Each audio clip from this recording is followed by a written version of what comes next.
Smartphones and social platforms have made it easier than ever to connect property owners with short-term renters. And startups like Airbnb and Vrbo have exploded in size, becoming very popular, true corporate players. And what that means is that the option to rent out a house for a week or even just a weekend has exploded. And that's taking a big bite out of the supply of year-round rental housing. Select Board member Doug Brown, himself a rental property owner, is concerned our housing crisis is being exacerbated by these companies. That's why he worked to form the Short-Term Rental Working Group to review bylaws and regulations. Let's listen to Doug Brown explain his concern now.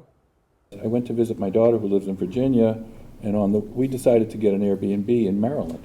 So we're on the way down, making our plans to go, and I'm looking for Airbnbs. And there was quite a lot of them, but almost half of the ones, and there was hundreds on this in this area, but almost half of them were owned by one corporation. And it got me thinking, wow, that could easily come to Falmouth. What we're used to here is, a person owns a house and they want to rent it for part of the summer. Everybody needs a little extra income here. It's hard to get by.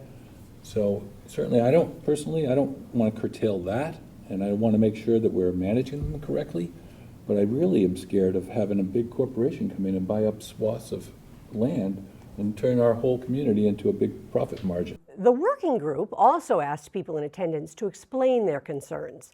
One NBL science worker spoke of her colleagues' desperate need to find housing and explained that many rentals are not registered with the state and they're not inspected.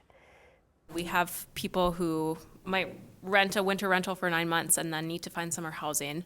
Often people are at a point where they need to start looking for housing that's 45 or 50 minutes away because that's what they can afford, is off the bridge now.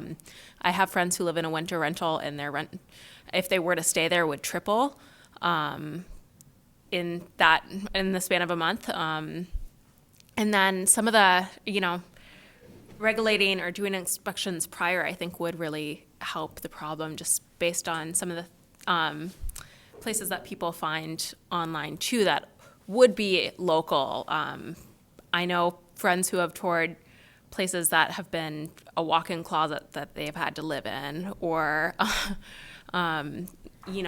no bathroom in the house, or no place to cook a meal. So these are all things that we're seeing that would be hard to address, and I'm sure these are not listed and that's why they're happening, but this is definitely part of the problem from our perspective too. Another concern was raised by a few Falmouth homeowners whose homes near these rental properties are finding the traffic, the noise, the parking, and the partying way out of control. We have an issue with one neighbor who has been told they can have 6 people in their house.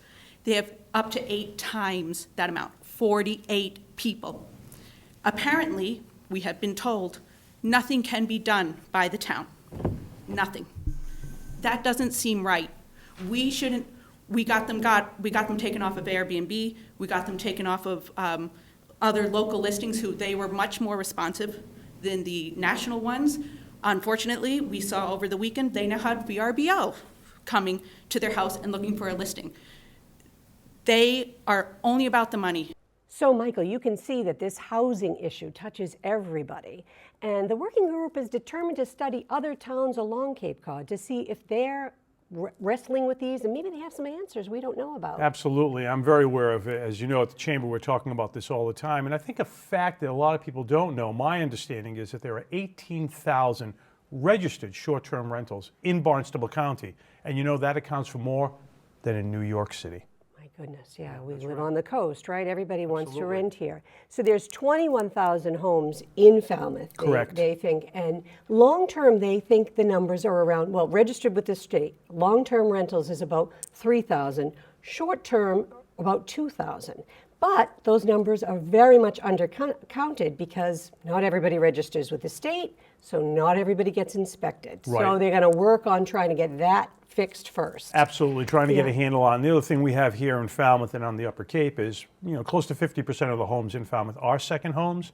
A lot of them are not used for either short-term or long-term rental. They actually sit empty all winter long because their owners are only here for 90 days at some time. So there's a lot of challenges, and I really applaud Select Board Member Doug Brown for his leadership on this, and it's something that the entire community needs to be engaged, pay attention to, and come up with some viable solutions. Definitely, a lot of constituencies involved in Absolutely, this. Yeah. absolutely, yeah.